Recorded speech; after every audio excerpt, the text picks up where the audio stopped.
इतनी तो भरी बुरी सुना देता हूँ, फिर भी क्यों लगता है? क्योंकि वास्तविकता का बोध हो रहा है। ये अपने भीतर पहुंचने का प्रयास चल रहा है। अभी तक जिसमें हम चिपके थे, जिसमें संलग्न थे, जिसमें हमने अटैचमेंट बना के रखी थी, उससे हमें पृथक होने की कला हमें सिखाई जा रही। इसलिए उस वस्तु को समझने में हमें आनंद आ रहा है। जीवस्ण संसारो, जीवस्य ण संसारो, जीव में संसार नहीं है। बहुत अच्छे से समझना, बहुत अच्छे से, जीव में संसार नहीं है, संसार में जीव अवश्य है।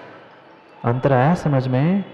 ये चतुर्गति भ्रमण, 84 लाख योनि आदि पंच परावर्तन, इसमें तो जीव घूम रहा है, पर जीव के भीतर संसार नहीं है, संसार में जीव अवश्य है। नहीं आया अंतर समझ में? जीव में संसार नहीं है, पर संसार में जीव अवश्य है। संसार में अवश्य जीव है। ये संसार परिणामों के कारण मिला हुआ है। परिणाम तो जीव में है, पर परिभ्रमण रूप संसार जीव में नहीं है। जीव परिभ्रमण रूप संसार में है। जीवस्य न संसारो, जीव में नहीं है, जीव का संसार नहीं है। जो निश्चय न से कर्मण को निश्चय न से, वह कर्मों से रहित ही जीव है। और उस जीव में क्या, कर्म सहित जीव में भी संसार नहीं है। जीव में कर्म है, कर्मों के निमित्त परिणाम है, भाव कर्म, द्रव्य कर्म, नौ कर्म, पर वह संसार नहीं है। क्योंकि संसरणम इति संसारा, घूमने का नाम संसार है। जो निश्चय न से कर्म से रहित जीव है, उसमें तो संसार है ही नहीं है। पर व्यवहार से भी कर्म उस जीव में होने पर भी वह जीव का स्वभाव घूमना नहीं है। जीव का स्वभाव क्या है माँ? जीव का स्वभाव क्या है? 10वें सूत्र में हमने समझा था, गमन भी करना है तो कैसा गमन जीव का स्वभाव कहा? ऐसा ऊर्ध्वगमन। ऊर्ध्वगमन 10वें अध्याय में पढ़ा था, ऊर्ध्वगमन ही जीव का स्वभाव है। घूमना गमन करना ये जीव का स्वभाव नहीं है। क्यों नहीं उस सुख को प्राप्त कर रहे हैं? क्यों नहीं खोज कर रहे हैं? क्यों साधनों में उलझे हैं?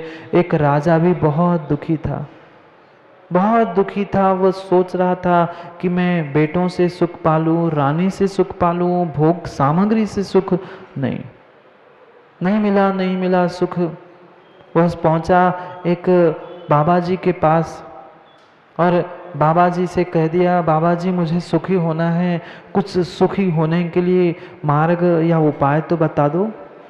बाबा जी कहते, तू राजा है, नगर का राजा, सब भोग सामग्री तेरे पास, और तू कह रहा है कि सुखी होना है। कोई छोटा गरीब व्यक्ति कह दे सुख नहीं है, सुख ही चाहिए, तो समझ में आता। तेरे जैसा राजा कह रहा है, हाँ बाबा जी मुझे सुखी होना है, सुख चाहिए, कहाँ और कैसे मिलेगा? बाबा जी ने कहा एक काम करो, तुम एक काम करना, जाके तुम्हारे नगर में एक जो सुखी व्यक्ति है, उस सुखी व्यक्ति के एक वस्त्र को ले आना। उसने कहा इतनी आसान बात, इतनी आसान बात, मैं तो आज ही ये काम करके ले आता हूं। मैं तुम्हें, बाबा जी ने कहा, तभी सुख दे सकता हूं जब तुम इस नगर की या जहां तक तेरी पहुंच है वहां तक किसी एक सुखी व्यक्ति का कोई वस्त्र जो वो पहनता है तो ले आना, फिर मैं कुछ आदि क्रिया करके तुम्हें सुखी बना दूंगा। राजा खुश हो गया, बहुत अच्छी बात है, मेरी बात तो एक ही बार में बाबा जी ने मान ली। उसने नौकरों को पूरे नगर में भेज दिया, सुबह से लेकर शाम तक प्रत्येक घर में जाए और सैनिक पूछे, क्यों भाई आप तो सुखी हो, आपके लिए तो ना बेटा ना बहू ना बहन ना पैसा ना कुछ, 2 टुकड़े रोटी के मिलते हैं तो खा लेता है, तू तो सुखी है ना? तो कहता है कहाँ से सुखी, खाने के लिए कुछ नहीं, सुबह मिला शाम को मिलेगा कि नहीं चिंता है, रहने के लिए सर पे कोई छत नहीं है, दाम बिना निर्धन दुखी। वह सभी निर्धन को खोज लिया, उसको भी नहीं, उसके पास भी सुख नहीं था। वो कहता है मैं सुखी हुई नहीं तो कैसा वस्त्र तुम्हें दूं? पहुंचे बड़े बड़े सेठों के पास वह नौकर पहुंचा, उन सबको पूछा कि भाई कोई एक आध कपड़े का टुकड़ा दे दो। कहाँ से दूं टुकड़ा? टुकड़े की कमी नहीं है, कपड़ों की कमी नहीं है, साधनों की कमी नहीं, कमी किसी की है तो सुख की कमी है। वो कहता फिर क्या करूं? हमारे राजा के पास भी कपड़ों की कमी नहीं है, साधनों की कमी नहीं है, उन्हें सुख चाहिए, सुखी व्यक्ति का वस्त्र चाहिए, कोई तो दे दो। सुबह से शाम हो गई, दूसरा दिन निकल गया, 3 दिन निकल गए, पर राजा को सुखी के घर के सुखी व्यक्ति का वस्त्र नहीं मिला। मिल सकता था, मिल सकता था। दाम बिना निर्धन दुखी, तृष्णावश धनवान। कोई पुत्र बिना नित झूरे, होए मरे सो रोए। सब रोने वाले मिल गए, सब रोने वाले मिल गए। राजा ने कहा नहीं, तुम जंगल में चले जाओ, जंगल में तो कोई सुखी मिल जाएगा, कोई तो एकांत में सुखी मिल जाएगा, एकांत में रह रहा होगा तो सुखी होगा।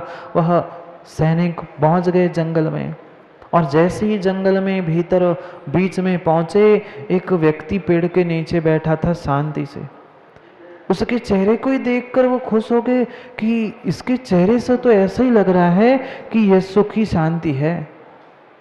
वह सैनिक पहुंचे उस आदमी के पास और जाकर कहते हैं, क्यों भाई, तुम्हारे चेहरे से तुम बहुत सुखी दिख रहे हो, तुम्हें बहुत शांति महसूस हो रही? उसने कहा हाँ बिल्कुल, मैं बहुत सुखी हूँ और बहुत शांति है मेरे पास। सब खुश हो गए, सब खुश हो गए। जितने सैनिक इधर उधर थे सबको बुलाया, अरे 3 दिन बाद एक सुखी आदमी मिला, एक सुखी आदमी मिला है। उन सब ने पहुंचकर एक ही निवेदन किया, राजा की कुछ इच्छा है, आप 3 दिन बाद हमें सुखी व्यक्ति मिले हो, एक छोटा सा काम है, आप जो चाहे आपको भेंट में मिल जाएगा, पर एक छोटा सा वस्त्र आपका दे दो, छोटा सा वस्त्र आपका दे दो, जो मैं राजा को भेंट कर दूं कि हमारा राजा भी सुखी हो जाए। उस आदमी ने अपने आप को ऊपर से नीचे तक देख लिया। उसने कहा, भाई मेरे शरीर पर स्वयं के ही वस्त्र नहीं है, मैं आपको कहाँ से वस्त्र दूं? कौन थे? कौन थे? कोई सामान्य आदमी, सामान्य पुरुष नहीं बैठा था, धरती के देवता दिगंबर तपोधन बैठे थे। उन्होंने कहा, उस दिगंबर तपोधन के शरीर पर कोई वस्त्र का टुकड़ा था नहीं, पर फिर भी सुखी था। वास्तविकता में साधनों में सुख नहीं है, भोग सामग्री में सुख नहीं है। सुख अगर कही है तो चंद्र जी तेरे भीतर ही सुख है। खोज लो, पर खोजेगा तभी जब मोह के पर्दे का अनावरण करेगा, तभी भीतर के सुख को खोज पाएगा, अन्यथा मिलने वाला नहीं है। क्या कह रहे हैं?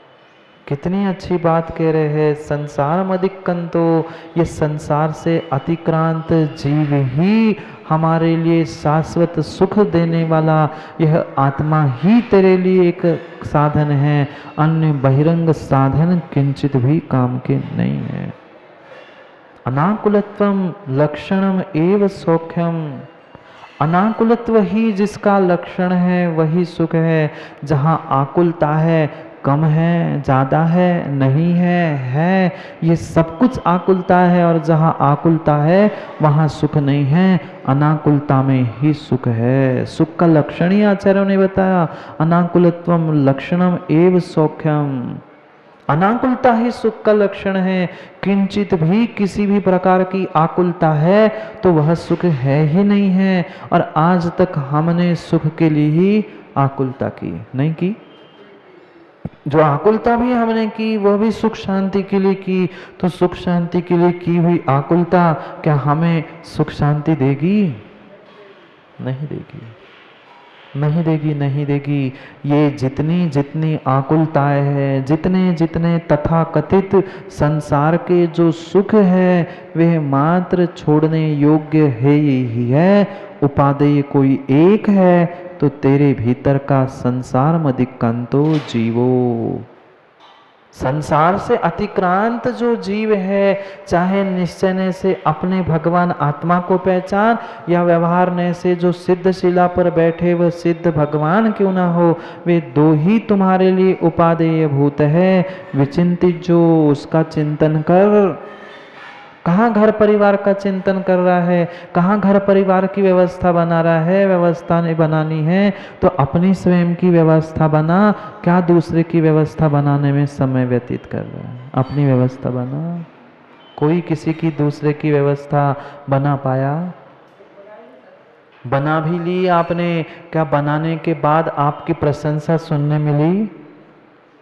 जी जान लगा के सुबह से शाम तक दूसरे की माँ आपने भी व्यवस्था बनाई, वह वकील साहब आपने भी घर वालों की व्यवस्था बनाई, पर आज तक कोई संतुष्ट हुआ? नहीं हुआ, नहीं हुआ। कभी भी कोई किसी को संतुष्ट कर ही नहीं सकता। दूसरे की क्या हम व्यवस्था बनाएं? स्वयं की व्यवस्था बनाओ, स्वयं ही व्यवस्थित हो जाओ, तभी काम बन पाए। पर समझ में यहाँ तो आता है, यहाँ तो बहुत अच्छे से समझ में आता है, पर घर जाते ही सब भूल जाते हैं। क्या करे, आदत जो पड़ी है माँ। जैसे जहाँ की धूल वही झड़ा के जाते, कपड़े भी यहाँ झड़ा के जाते और दिलो दिमाग भी यही झड़ा के जाते। भगवान तेरा तुझको अर्पण क्या लागे मेरा, तुमने सुनाई तुमको ही मुबारक, हम तो जा रहे, हम तो जैसे ही वैसे ही है। सोचो कैसी परिणति बदलेगी, कैसी परिणति बदलेगी। वह उसी का चिंतन करो, उसी का चिंतन करो। वह जीव ही हमारे लिए चिंतन करने योग्य है, जिसने संसार को जीत लिया है। संसार दुख कंतो जीवो, जो संसार से दुखों के आक्रांत हुआ है, संसार से आक्रांत हुआ है, वही जीव हमारे लिए उपादेय है। शेष सभी जीव है यह। जो दुखों से आक्रांत है, दुखों से रचे पचे हैं, दुखों में उलझे हैं, वे सभी जीव है यह। दोनों अपेक्षा है। अतिक्रांत जो हो चुके हैं दुखों से वे उपादेय है, और जो आक्रांत है यानी लिप्त है वे सभी हमारे लिए, शब्द अक्षर का अंतर है, अतिक्रांत और आक्रांत। जो आक्रांत है वे हमारे लिए छोड़ने योग्य है। कहाँ माँ, कहाँ बेटा, कहाँ भाई और कहाँ संबंधियों में उलझे हो। चंद्र जी बेटा सुख दे रहा है ना, बेटे की माँ सुख दे रही है ना, अब मुंडी हिलती नहीं है। क्या करे, हिला के करे क्या महाराज जी। अब जो है सो है, माने सो और नहीं माने सो, जो है सो है ही, कौन टाल सक रहा है। सत्य को समझो, सत्य को पहचानो। जो संसार में स्वयं दुखी है वो क्या खाक मुझे सुख देगा। जिसके पास सुख है हम उससे तो सुख मांगने जा नहीं रहे हैं। वह कुंजड़े के पास जाकर विकास भैया सोना मांग रहा है। कुंजड़े की दुकान में सोना मिलेगा कि सोने की दुकान में कुंजड़े की टमाटर की सब्जी मिलेगी? भाई जिसके पास जो है उसके पास वो मांग। जिसके पास शाश्वत सुख है उसके पास तो हम संसार के सुखों को मांगने पहुंचते हैं, और जो संसारी दुखों से आक्रांत है ऐसे जीवों से हम सुख की कल्पना करते हैं। भ्रमित नहीं है। सत असत का विवेक है? नहीं है। विवेक होता, चंद्र जी कह रहे, तो यहाँ नहीं होते और कहीं होते, नहीं होते। क्या करे, अभी भी विवेक जागृत कर लो, अभी भी चेत जाओ, चेत जाओ। बात संसार अनुप्रेक्षा यही मैसेज दे रही है कि थोड़े से तो चेत जाओ। आत्म संतोष अनाकुलता ही सुख है, अन्य कहीं कहीं सुख नहीं है। जब जब उन बाह्य निमित्तों से हमने आकांक्षा की, इच्छा की, तब तब हमें दुख मिला है, नहीं मिला? जब जब दुनिया से हमने अपेक्षा की, दुनिया से हमने आकांक्षा की, वही वही हमने नए नए दुख खरीदे हैं। अन्य कहीं दुख का साधन हमने खोजा ही नहीं है। जाओ, समय हो गया दुखी होने का। घर में जाके तो फिर रोना गाना तो मचाइए। भले ही आंखों से रो नहीं गाओ, भीतर भीतर कौन कितना रोता गाता है सबको सब पता है। कितने सुंदर हम कलाकार है, बाहर इतने सुंदर प्रतीक मुस्कुराते हैं, पर भीतर स्वयं सबको पता है हम कितने सुखी और कितने दुखी है। नहीं है? जाओ सुख के संसार की कि दुख के संसार में अब आप स्वयं निर्णय करना और स्वयं ही विचार करना। अगर हमारे लिए उपादेय कोई है तो संसार को जिसने जीत लिया है, अनाकुल सुख को प्राप्त कर लिया है या करने का पुरुषार्थ कर रहे हैं, वे ही हमारे लिए उपादेय है। शेष सभी संसारी जीव हेय है और आप उनको ही पकड़ने के लिए घर जा रहे हैं। जाओ, बैग भी पैक कर ली पंडित जी। कभी ऐसी तैयारी उधर जाने की पहले से कर लिया करो ना। ये क्या कब तक बैग बंद करके लगाते रहोगे? अपने परिणामों को लगाओ, अपने परिणामों की चेन लगा लो। बैग की चेन तो फिर खोलनी पड़ेगी, परिणामों की लगाओ, तभी वहाँ पहुँच पाएंगे। सही गलत कब कहते हैं? हम गलत कहते कमा कभी? हम पहले तो कहते ही नहीं है, और कहते हैं तो गलत बिल्कुल नहीं कहते, सही कहते हैं। आप किसी को बुरी लग जाए राजेश जी, वो आपका विषय है। जो जिसमें रचा पचा है उसकी उतनी गलती का एहसास करा दो तो बुरा तो लग जाना है। लग जाए सो अच्छे से लग जाए, कुछ लग जाए तो पुराना लगा हुआ छूट तो जाए, पर छूटे तब माने। जाओ, करेंगे पुनः समय पे समय की बात, करेंगे समय को समझने का पुनः पुरुषार्थ। अलिप्तता ही सुख है। जहाँ जहाँ आकांक्षा है वहाँ वहाँ दुख है। उस सभी अपेक्षाओं से दूर होते हुए अपने शाश्वत सुख को खोजने के लिए अपने वह निश्चय इस भगवान आत्मा को और सिद्ध प्रभु को ही उपादेय मानकर उसको ही प्राप्त करने का पुरुषार्थ करे, तो ही संसार अनुप्रेक्षा का कुछ समझना, कुछ सुनना हमारे लिए सार्थक हो जाए। कल आने वाले समय में पुनः अगली भावना को, अगली अनुप्रेक्षा को समय पे समझेंगे।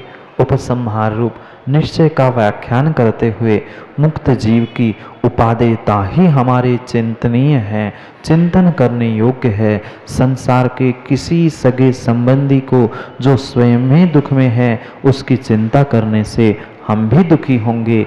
यही भावना समझाते हुए पुनः अगले समय को समझाने के लिए कल समय पे नहीं आएंगे ना? समय पे समय की बात समझने के लिए कल पुनः समय पे मिलते हैं, क्योंकि समय पे किया गया काम समय को दिलाता है। बोली भगवान महावीर स्वामी की।